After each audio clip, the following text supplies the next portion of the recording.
trying to do as a downtown. So I'm going to go back a little bit. This is Howard Avenue.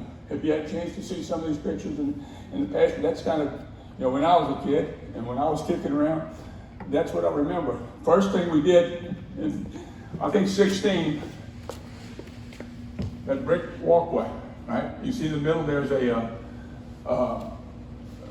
streetcar tracks, and that took you from all the way, Porter Avenue to the point. And as Fred Hayes says, and you could look at these pictures and you see the neon, the lights and so forth, and you get excited, right? I mean, it looks like vibrant, but when, urban renewal in the 70s came along and they tried to compete with malls and kind of made it one way, and it was just not cool, not a cool place. But I'm gonna go back a little bit. Don't let me go through the rabbit holes. But anyway, that was closed to traffic in 2015. You had these little planners and couldn't keep things up and looking really good, but there was no opportunity to do what we're doing right now. I call it the dance floor. It reminds you of a good dance floor, right? Fred Hayes talks about Biloxi being about 15,000 people up until 1941. Now 15,000 people in shrimp, oyster, and tourism. Visitation is a big thing. But 41 came along. You know what happened in 1941? World War II, right? And Biloxi popped from about 15,000 to almost 100,000 people overnight. And they keep these soldiers. The Air Force came along a couple of years later, but it was Army Air Corps, so soldiers and then airmen.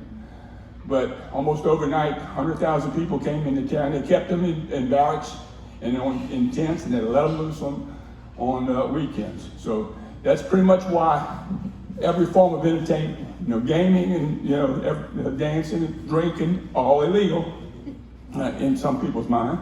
But that was all on Howard Avenue, every form of entertainment. Fred Hayes, the original Biloxi boy, right? You read his book, Never Panic Early? He shares the story about 100 yards from here was the Union Bar. See that there's a Regal sign up there. Y'all can come take a look at it a little bit later.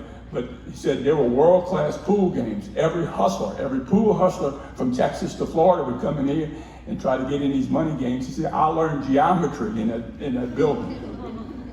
So, in looking at it, again, I also grew up in the 60s and just a lot of it was there. And of course, things were changing. We had the mall up there, but the places downtown, like the Union Bar and the 406 Club. You've seen the 406 Club at Harris, the sports betting thing.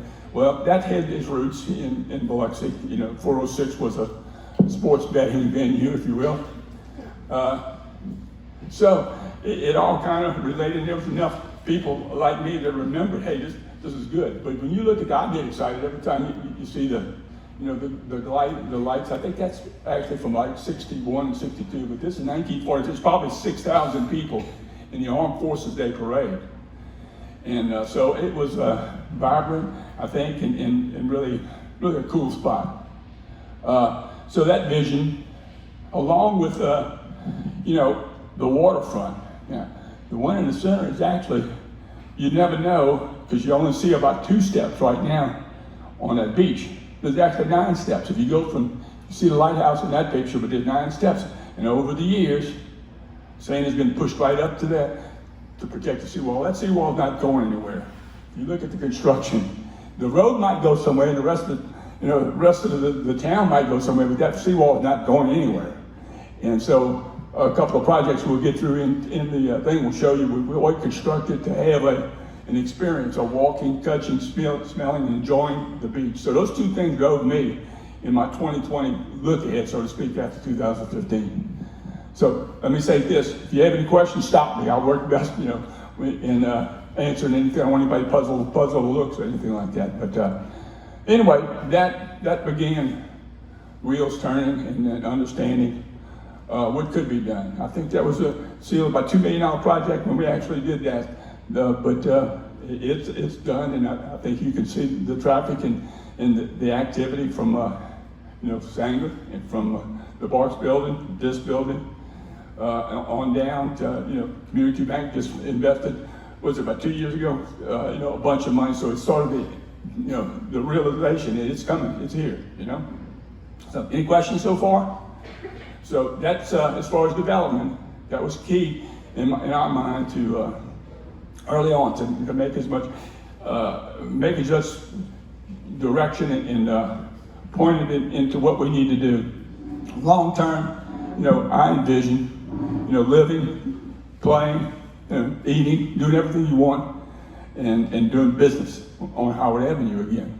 And again, Katrina did some pretty nasty, as well as Camille too. If you look at over the time, Camille sent some challenges, and Katrina sent some real challenges, and so this is the beginning of an opportunity to go to the east, where I think the whole development, with living and playing and working. So skipping back a little bit about where we are right now, I think in the 2020 census we were at 49,782, right, folks? Now that's 2020.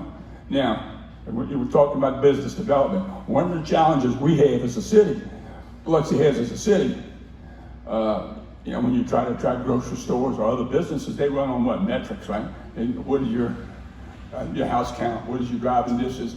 What is, what household income? Those kinds of things drive who will open this or open that. But our challenge for development and is to let everybody understand this about Biloxi. Okay, within 1 mile of where we sit, 7,000 hotel rooms. And if you try to get a room on the weekend, they're full. Okay, so do the ribbon. 4.2 million visitors a year puts us in a situation where we're not 49,872, we're more like 100,000 because of that. So we need to, in development, in some of these opportunities, we've seen it every day. People are coming here and hey, what's going on? The SAR report and all these other things that say, yeah, this is someplace, and we've seen just recently the rebuilding of the Telus, manor and the Telus hotel that looks a little bit like the Broadwater, or excuse me, like the University.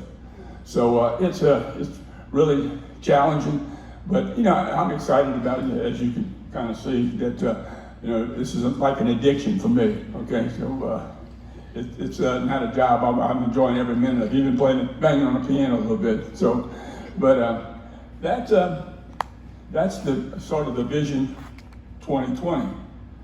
That's how it began. Again with Lee and Jeff. This is rolling out. I just saw that the reader board at the Sanger Theater will say, "Welcome soon, Sanger Theater." We're almost finished with that exterior. Now, our next step is to look at the functionality of the interior. We're going to visit the Orpheum. You know where the Orpheum Theater is in New Orleans, right across from the Roosevelt.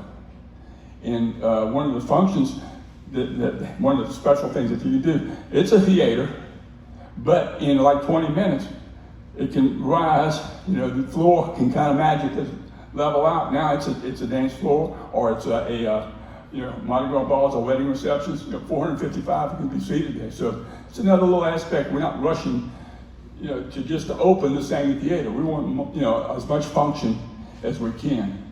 So that's all, kind of wrapped together on what we're not the biggest, so to speak, but we want to have the most functional and the most livable and a favorite place. A lot of folks been maybe to Magazine Street in New Orleans, and that's a little bit of the look and feel, the comfort level. That's the main thing, comfort. Safe, friendly, and beautiful. So, you're flipping through that. Very good. All right, that's downtown. And again, I think that's it's Bella, back and look. And that's a boutique motel, I think 13 or 14 rooms. And they're moving right along. Of course, the Sanger, they're finished almost with the whole exterior. And then the Barks building next door, again, Barks building, and a little bit more recent. And here we are, right here, Ground Zero, and of course, Community Bank. It's sort of the anchor store of what started. We'll go back to pickleball a little bit. All right, that's where we want to see the pickleball. It's not downtown, but it's part of what's working on. Go back a little bit, I would say, and that's on Pops Ferry, road in north of the bay.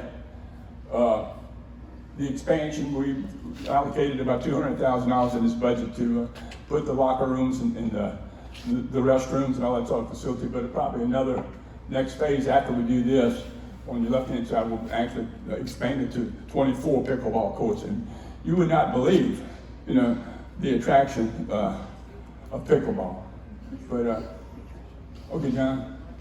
Okay, that's another out there north of the bay. That's probably a $5 million renovation into the A.J. Holloway Sports Complex with actually turfing instead of grass fields, but updating all the facilities. And again, that's within earshot. We've got the 5 softball, and it can be converted into baseball, and then the 3 soccer fields, as well as the youth baseball, Little League baseball, and so forth. So that's again, 20-something years, not really any significant investment, but sports tourism, big thing, and it's that's what had some conversations last night about. Of course, singing will help us too, but the different cheering. The dance and those kinds of things, you got to have those facilities. Not so much there, but downtown and some other convention spaces. So that's on our radar for 2030. Okay, that's Holloway. Now, you heard about the road closures and bridges stop and all that. This is part of what's called the West contract, which is part of the long $344 million project that was started in, BFF before FOFO was here. But when I came on board, we had 55 miles of street, turning up what's called the North contract. It's north of the railroad tracks. I mean, it was serious. I learned more about construction than I really wanted to know. But this is where we're taking from the west, the Beach Road, and bringing it. This is deep sewer and water that we run about 20 feet, not disruptive of all the neighborhoods. But this is the third of 4 contracts, and it's actually taken an ability to eliminate those those ugly lift stations. So that's what's going on right now, is the boring in some places and opening and putting those lines deep, and so the whole idea is to eliminate about 75 lift stations when we're complete. So we're about $30 million left on that now. I'll be and keep on going. That's another thing you might be hearing about on the 24th. You might be on what's going to happen there. I'm not going to give you any secrets, but somebody made a point of it. That's a huge space, and we've been working on some options. And I mentioned a little bit about attracting things. I think they get it. But let's go to the extension. There you go back up one more. The extension. There you have to back up one more. That's probably my top priority as far as 2030. And that is the extension of Pops Ferry Road across Pass Road, across the railroad tracks, right to the west of the Coliseum. Now, you heard about toll bridges and drawbridges and enclosures and all that, but this, basically that will allow Pops Ferry to touch Highway 90, which was a major highway, and that puts us in a category what's called state road. That means we can go off some additional funding to, that's actually a city road, and the city owns that bridge too. So that's going to put it, when that happens, and again, we're hoping to be bidding that by March. Where's my turn? March, we're going to be bidding that. All the land has been acquisition and so forth, but that will, a 4-lane across Pops Ferry, and it'll just do a tremendous amount for traffic flow. If you ever try to turn left off of Pass or go north off of Pass Road at 3 or 4 o'clock in the afternoon, that's going to eliminate all that. So it'll help the Coliseum in their situation, but also just make it just a much better situation for 2 things: for us getting federal funding of that road and possibly a new bridge. When we first started, there was to put a new Pops Ferry bridge, 4-lane without a movable draw. It was about $75 million. When we played the toll game, $200 million. So that's what these astronomical numbers that we've been facing. But that's our major priority, my major priority. So we're going to be moving rapidly. We were in Jackson this past week and meeting with the MDOT officials, and they're all on board and crunching the the approvals, and then we'll go to a bid situation where we actually we borrowed $14 million, and $7 million of that is related to this extension. Of course, the main thing, and I think Cecilia, you did took all the pictures. I think we finally striped everything. That was a $37 million inside, outside, but that's been talked about since the 70s, opening that new main gate, and that's a big deal. And so I think we actually put the final striping on that, the turnabout, some swerve about, or whatever you want to call it. But that is really, put Keesler in a mode that you don't have to worry about the security. In the old days, White Avenue was a bottleneck, and there's some bad things from a Braxton base realignment closure situation. So that's going to minimize that, that problem of security. Post 9/11 security was the main thrust to do this project. Now, right there, where the old White Avenue gate is, that's on your lower left. White Avenue was the original way you get into the main gate. Now, there's something we expect we call an enhanced use agreement, where they're actually going to, the Air Force will designate that chunk of land to us and to the state of Mississippi to put what's called the Mississippi Cyber Center, Cyber Security Center. Now, right now, they train 5,000 airmen a year in cyber, and dealing with these cyber attacks. That's a real warfare kind of deal. This is, again, we're hopeful that we'll get another $30 million from the legislature this year to actually put that building there. And what'll happen now is that little chunk that, right now, all of that in that square is part of the Keesler Air Force Base. Well, they're going to turn it back to us. We're going to build that facility, which officially will be outside the base. Then they're going to allow us to take what we call White Avenue, drive up to Judge Seacool. So that will be another, addition to getting around in the city. So that's an exciting thing. Again, those are the kinds of things that are happening. Again, starting with downtown, and it's all over.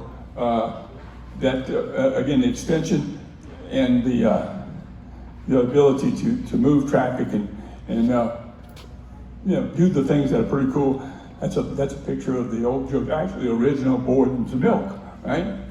And now it's Josette's, and I think they've got almost all but one apartment in Lee back there. Lee, you all right?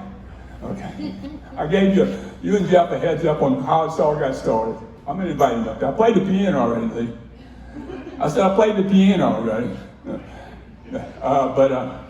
So again, with right down the road, we've got some, I think, 8 units that are possibly going up there. This is on Cottage Street, in between Quality Seafood on the east side, Quality Seafood and the BLP paint store. But I do not know. But there's a lot of rentals going on. I mean, there's the Elliott Homes has a number of projects going all around the city. And, the numbers and economic conditions, I think they've got about 200 units planned.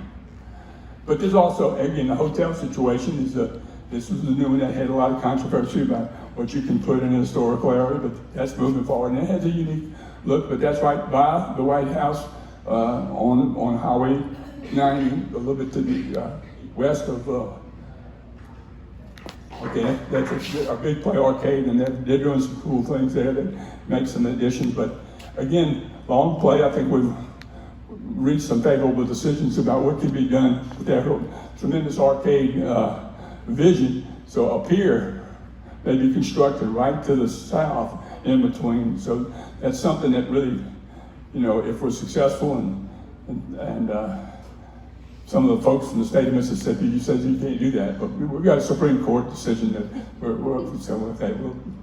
we'll address that when we get that call. But there are a number of things, again, Aztec with Mexico, that's right, they were the original Hooters, right, Peter? Original Hooters.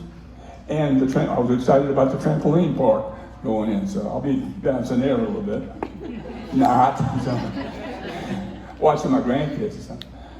Again, Arbor Landing, and that must be right alongside the new, well, not the new, a couple of years old, the Walmart neighborhood. So it was a TIF district that tax increment financing that kind of added to what we were thinking. So Walmart neighborhood school went up there, or store went up there, and then, it goes for over, I don't know how many units it is, about 200 units. It's at 224. 224. Okay, good. More on Cedar Lake Road, another Marriott that will be going between Pops Ferry on Cedar Lake Road towards I-10. So again, and Slim Chickens opened a couple of weeks ago, and I think it's been pretty good. And that's another RV park. So right now, I'm not sure what the status of that, but that's a little bit further up towards Cedar Lake to the north. If you see that gigantic flag, that's the place right to the north of the bridge that you see on I-10. That's interesting too. Along Interstate 10, between Wool Market exit and towards the to the west, there's about $8 million gun range, and that's exciting. And I'm not sure it's that. Of course, Margaritaville, you've seen the Ferris wheel lit up at night. You really can see it from a long way. Again, some of the planes to the north of Highway 90 is the, I think, Gray Wolf Lodge, kind of a concept indoor water park. And that lights it up as far as tourism and opportunity, 7 days a week the whole year. So indoors is pretty cool. Point Getting Marine, we're actually upgrading to the latest floating dock system. We've got one grant, we're looking for 2 more to do the whole marina with floating docks and put us in a little better situation with handling things like the billfish tournament that's coming in May. With all these, hundreds of $10, $20 million boats coming in to go search for billfish. Go to the boardwalk, that's on the bay from Forest Avenue towards Kensington. And we finished that, and it's really cool. There were some very ugly rocks. Jamie, you remember those rocks, huh? Terrible rocks. I don't know where they came from. But Agent Orange couldn't grow, kill those things that were growing up between. So we put concrete over the top of it, but not too much problem. And then between Oak Street and the small craft harbor, you'll see a 10-foot wall built on that seawall with all the blessings of the Corps of Engineers.